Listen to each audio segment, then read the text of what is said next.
This is Jeremy Flagg reading Nighthawks, Book 1 in the Children of Notre Dame series. She hugged the building as she scurried down the street. The sun had long since faded, and the full moon was the only light along the side of the skyscrapers around her. Even with the diminishing light, she could make out the billowing smoke about a mile away. She had been walking since yesterday afternoon, and with little sleep, she found her eyes fighting to stay open. She placed her hand on the glass of the building next to her.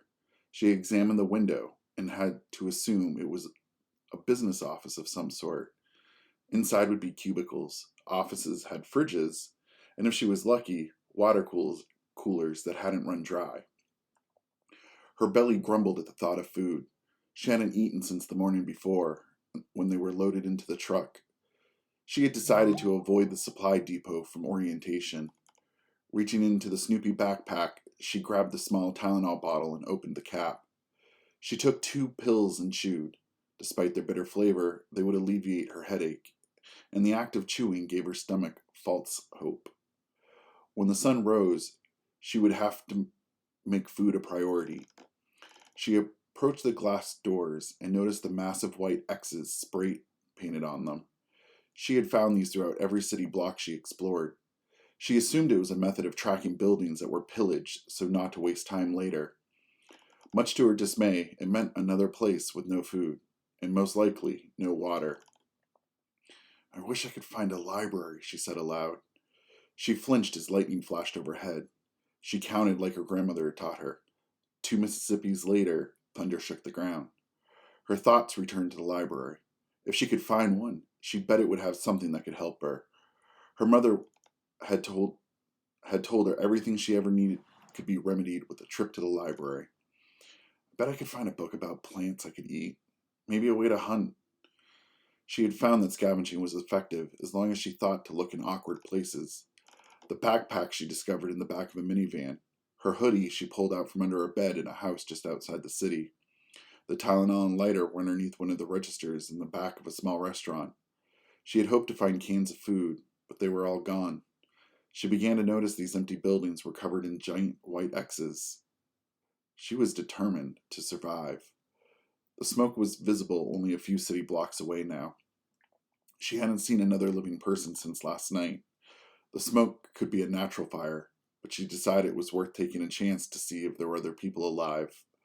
The people on this side of the fence were criminals. She couldn't trust that they would be like her, simply trying to survive. Her stomach growled.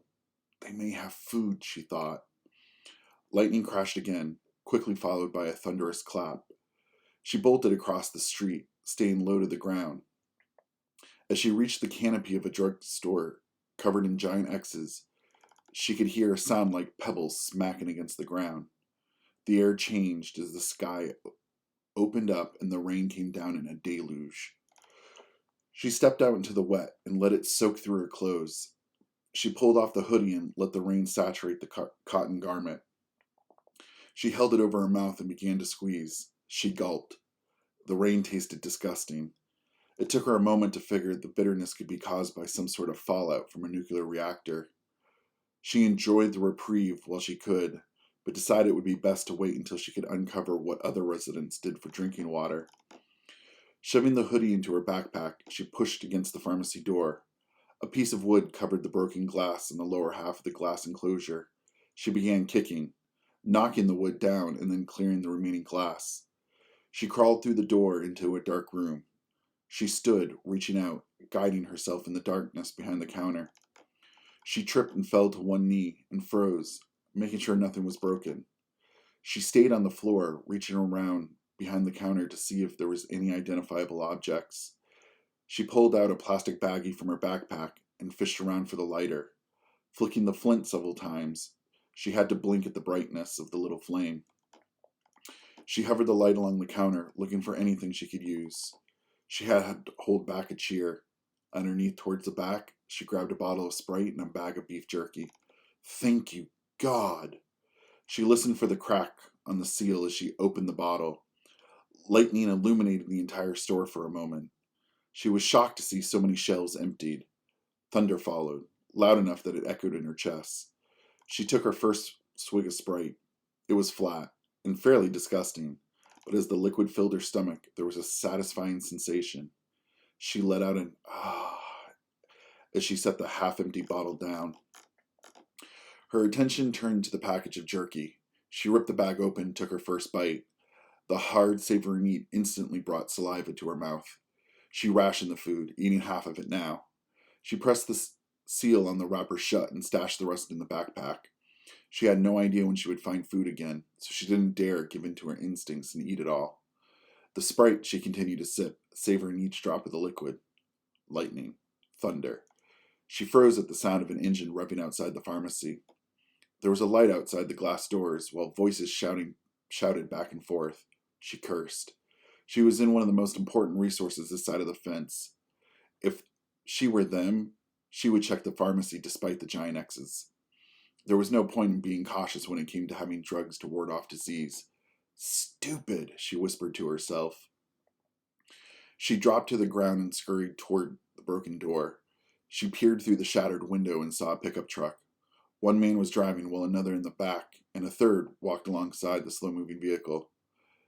The driver hit the brakes and pointed in different directions, barking at the other two. She fell backward as his finger ultimately pointed and held at the pharmacy door. Lightning. Thunder. There was more hollering, and she jumped at the sound of gunfire. She pulled herself back to the window to see one of the men waving a small gun in the air. There were only two of them now, the third nowhere to be found. She yelped as a body fell from the sky, landing on the roof of the truck. The two men screamed to get out of there. The driver slammed the gas, but before the truck could move, another figure dropped out of the sky, landing in front of it. It was the Angel. The Angel grabbed onto the front of the truck and leaned in, digging its feet into the pavement. The vehicle slowly pushed the figure backward as the men continued yelling. The Angel jumped onto the hood and grabbed the man in the back. Wings open, it launched itself into the air a few feet. It came down hard on the pavement, crushing the man. As the Angel's feet touched to the ground, it spun around, slinging the man back at the truck. She gasped at the strength of it. She had seen augmented guys who didn't have the same impact the winged figure did. The wings were magnificent, she thought. As the lightning cracked again, she was amazed at the wingspan of the figure. The bright white feathers attached to the back, just like the picture she had seen in Sunday school. She could make out the face and realize the Angel was a female. She had assumed because of the ferocity of its actions, it was a man. She crawled through the hole in the door to get a better view. The Angel ran toward the truck. She leapt, sending herself airborne, and sailed into the back of the pickup truck. The truck turned the corner and vanished. She stepped out from under the awning, her backpack slung over her shoulder. She could feel the rain soaking through her clothes again. She waited, letting minutes pass. She couldn't hear the truck over the sound of the rain hitting the ground and the waves of water gushing into the sewer grates. She didn't know if she should run or wait for the Angel to return. The decision was made for her as the figure lowered itself in front of her. The wings flapped hard, slowing the woman's descent, but still, landing hard enough to put it down on one knee. The Angel stood. Lightning. Thunder. As her wings pulled tight into her body, they seemed to vanish from sight. The moon cast just enough light she could make out the collar of the robe, high enough to hide the winged figure's mouth.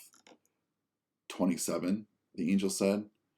The convict grabbed her arm, fingers touching the carved numbers in her skin. She had thought about the new identity and how the branding was like a signature to her new life. She had thought about calling herself by the number, but she had yet to hear the words out loud. How did you... We need to be away from here, the Angel said. Before 27 could ask why, the Angel responded, There are more of them on their way. You're not safe. Where do we go? The Angel held out her hand. It was the first kind gesture 27 had seen since entering the Outlands. I have friends nearby that can provide asylum. What about them? She pointed to the corpses on the ground. Their thoughts are far from pure. But trust me, the Angel said. 27 took her by the hand. She had no idea why, but she trusted the Angel. Trusting her meant survival. She squeezed the Angel's hand. She would survive the Outlands.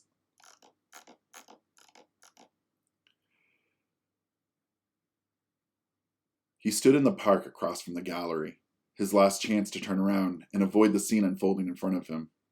Across the street, a crowd gathered just outside Gretchen's art gallery. His shoulders tensed at the circus. He had expected a modest turnout. Gretchen had a knack for getting a crowd, but the scene before him was more of a spectacle. The crowd that collected outside of the building was frightening, screaming back and forth over several policemen. Some held picket signs while they pumped their fists in the air.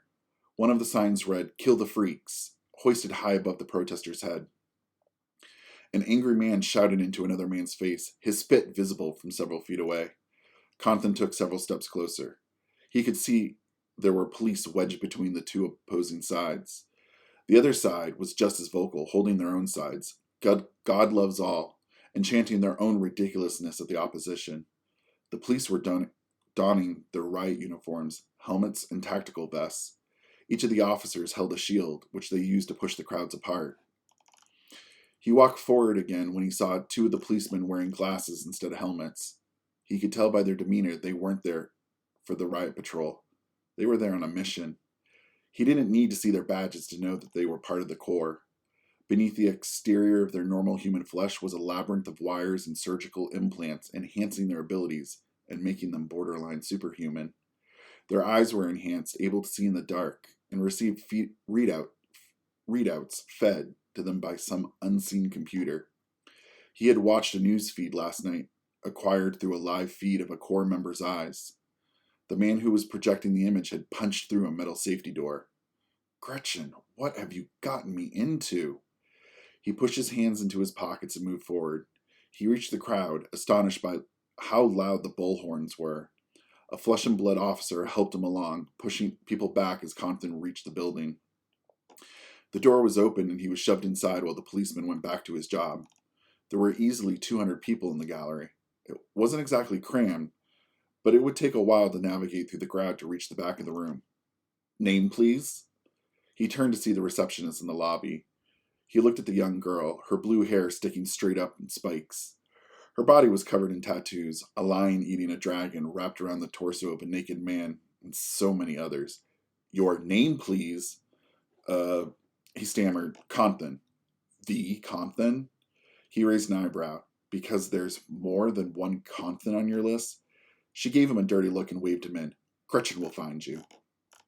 "What's going on?" he mumbled to himself. He dodged his way through the crowd and lifted a glass of champagne off a tray of one of the several servers circulating the room. He rounded a white wall in the middle of the gallery space and got his first chance to see one of the other painter's pieces. Compton stared for a moment and then began to fall into his schooling. Examine the work. Absorb the work. What did the artist want you to see? What did you feel? He explored the black vortex of paint on a 2x2-foot canvas. He could see the liberal use of the palette knife and the sloppy delivery of the medium. He felt dark looking at the piece, as if he was looking into a well overflowing with black liquid. He leaned back and attempted to unravel the possible messages being delivered by the artist. "Fascinating, isn't it?" asked a gentleman next to him. He has a unique style," said Compton. "A bit awkward on the application of the medium, I feel." The man gasped at the criticism.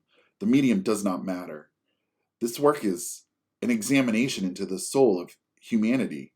The artist is trying to explore our depths and reveal to us the dark nature that is burning at the foundation of our society." "Bullshit," commented Compton. "Could you go find another elitist to talk to? I'm trying to enjoy some art." The guy swore several times under his breath and stomped away from the wall. Gretchen quickly took his place. "You realize you just pissed off Mr. Lee Boy, the art critic for the New York Times?" Compton shrugged. "That would explain why he doesn't know a thing about what he's talking about." "The guy wouldn't know if art bit him on the ass." "He put an offer on one of your pieces," she replied. "Willing to offer you 20,000 for one painting." No." She let out a sigh and smacked her forehead. "You really are difficult sometimes. You know that?" Compton chuckled at the obvious. "You already told him no, didn't you?" "Of course I said no," she grumbled. "I told him about all this integrity bullshit, and what I wanted to say is, no, he's the biggest bonehead I know. Of course he won't take your money." "What's with the crowd outside, Gretchen?" She stood on her toes to see the massive windows that lined the front of the gallery. I hired the police force. I figured that your work might bring in some of the crazies. I also had a suspicion that the haters were going to hate. You can tell by the guest list that the people inside here are a bit more endeared to your cause. I don't have a cause. Whether you know it or not, tonight, you're the poster child for the children of Nostradamus. Shit, he thought. Did you notice the two Corps soldiers outside? What the fuck, she said, seeing the two out-of-place officers. Things rarely bothered Gretchen. This was orchestrated by her, but the sight of the officers thoroughly irritated her. Not your idea, I take it? I need to introduce you to the crowd, and then I'll go take care of the Corps members. Compton laughed out loud. She walked away. He had no doubt in his mind that she, a tiny woman, was more than daring enough to go wrangle cybernetic humans. The Corps should be fearful of that girl when she goes on a warpath, he thought. Excuse me, everyone, came a booming voice over the speakers in the room. He turned to see Gretchen standing on the stage with a microphone in hand. I'm glad everyone here could make it this evening. The Gallery Systems Incorporated is more than delighted to present the two new up-and-coming artists. The first is a recent college graduate, Compton. She paused, looking at the card. I don't even know his last name. The crowd laughed in response. His work embodies the soul of the children of Nostradamus, explored through the admiration for one individual. His precision with a pencil or brush shows not only mastery of the medium, but allows him to be captivated by his muse, a young woman challenged by her mutation. He explores his affection for the subject and allows the viewer to feel a longing experienced by both the subject and the artist. Compton grumbled. He hated being analyzed. Most often critics would give some crap description of his work.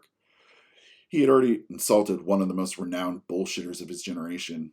However, Gretchen was right about it all. He missed Sarah. Looking at the picture over and over, he couldn't help but see beauty in her less than traditional features. His heart ached, and he wanted nothing more to see his friend. Soon, he thought. Soon he would see her. Our second artist is a veteran who has been painting for nearly 4 decades and recently has been keeping my doors open. Laughter. Jed Zappin's more abstract approach to the subject of superhumans and explores a darker side of the culture. Having been classified a Class 3 himself, he has witnessed firsthand the dangers of not only his species, but the pain inflicted on them in the name of preservation. Holy shit, Compton said out loud. Now the guards make a lot more sense. He worked his way towards the stage and finally caught Gretchen's eye. She looked down and with the microphone still in hand, announced him. Meet Compton, ladies and gentlemen, and Jed Zappins. The man next to Compton raised his hand to the clapping crowd. Compton could see the stereotypical artist. His black pants, black turtleneck, and the slick back hair made him not only a stereotype, but truly a douchebag. Nice to meet you, said Jed. I really admire your work. Thanks, Compton said, shaking the man's hand. Yours isn't half bad either. Compton smiled, not at Jed, but at the fact that he had managed to say 2 sentences and not insult the guy for being pretentious and a prick. He chalked it up for growing older and maturing, something he'd most likely regret. So, Compton said, you're a superhuman. Not one to beat around the bush, are you? I prefer my bushes not beaten. I am, he said. Discovered it at 14. Compton attempted to do the math, but lost track. So, what's your power? Sizing me up? I figure next we can whip him out on the table and have Gretchen measure. Gretchen jumped in the middle. Will you behave? I really love you, but you need to stop being a jerk. He's just curious, said the elder artist. I'm a vocal mimic. A what? My voice, he clarified. I can quite literally do impressions of every person I ever heard speak. Wow, Compton said. Not exactly a pyro, or that really strong guy. Could be worse, admitted the man. I once met a kid whose mutation made him green. Really? Yup. So at least I know I'm not bottom of the totem pole. Can you do it now? He held up a finger, gesturing for them to wait a moment. He began to roll down the collar of his shirt and revealed a thin black band on his neck. I was collared when I left the program. Collared? Being a Class 3 doesn't win me any points with the military. My abilities have been neutered. I have no way of using them. What if you take it off? Gretchen sighed. Tact is not your strong suit. I'm going outside to make sure the Corps don't shoot anybody. Jed tensed up at the name of the military force outside. He quickly relaxed his body, but it was obvious he was not thrilled with their presence. Compton saw him out of the corner of his eye, giving him an awkward glance. Compton finally shrugged. Not a fan? Jed put his hand on the collar. I have an explosive device grafted into my neck, he said firmly. Would you be a fan if you were a walking time bomb? Noted, Compton said. The crowd froze as a pane of glass shattered in the front of the gallery. Compton instinctively ducked and looked to his partner. This isn't going to end well. Jed shook his head. It's a hot spot in here right now. If the Corps get involved, it's going to be a massacre. A hot spot? Jed rolled his eyes. Do you think I'm the only powered guy here? Everybody in this room could be undocumented. The Corps is here to sniff out all of you. If they catch you, it's off to the facility. Damn it, Gretch, Compton muttered. He looked to the man next to him and realized how dire it could be. There's a back door. You can get out. What? The humans are fine. Let's get you out of here. At least this way you're less likely to pop your top. You're insufferable, Jed said, and I've been told. They watched as the Corps soldiers took a punch to the face. The man's head hardly moved from the impact. His hand shot out and grabbed his assailant. His grip tightened on the protester's neck, and the man spasmed as electricity began to surge through the soldier's hand. Your peaceful protest is now in violation of the law. Compton could see the crowd beginning to push away from the gallery lobby, lining the walls, sheltering themselves from the gaze of the Corps soldier.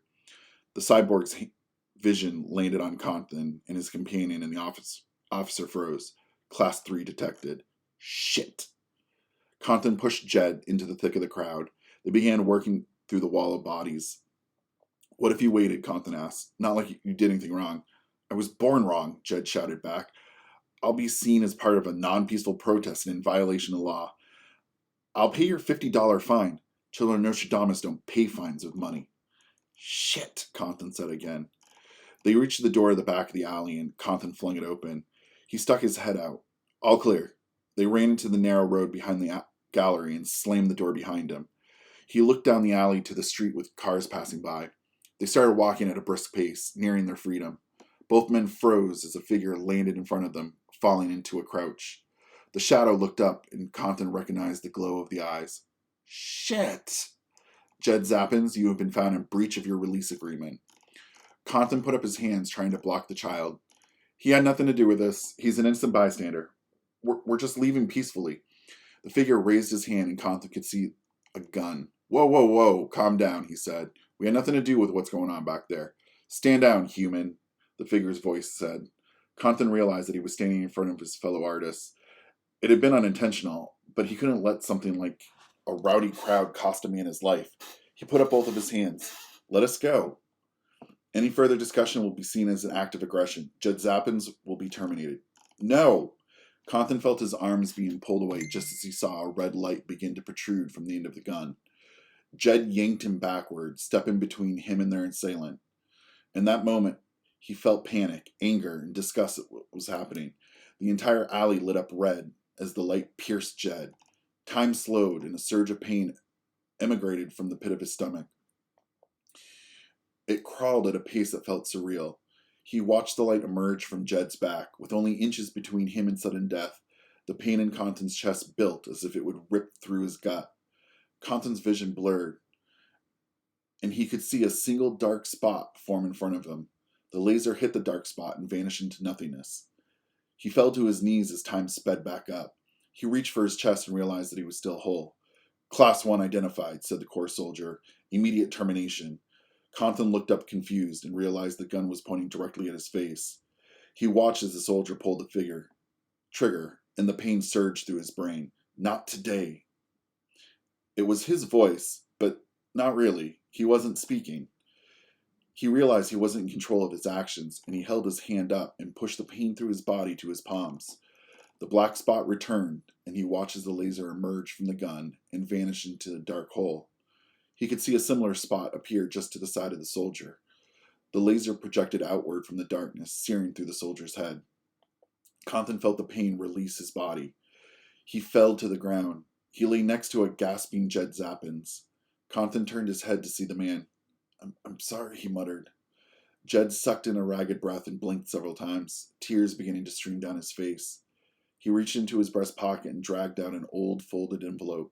For you, he said, through clenched teeth. Compton's voice had left him. He wanted to scream for a medic, but he couldn't find air enough to fill his lungs. He reached for the envelope, but hesitated before snatching it from the dead man's hands. He crushed it in his grasp as he watched the light vanish from the artist's eyes. "Run," said a voice. Compton rolled his head to see that there was nobody left standing in the alley. He sucked in the air and tried to sit upright. "Hello? Run!" He didn't dare question the voice. In front of him, there was a dead Corps soldier and a dead artist. He moved through the alley and out into the street. His feet picked up speed, his stumbling turning into a fast run. There was no stopping him as fear set in. He had killed a Marine. He was now marked for death. As he ran, he could hear an echo of the soldier's words. "Class 1, he said. Compton couldn't shake the feeling that life as he knew it was over.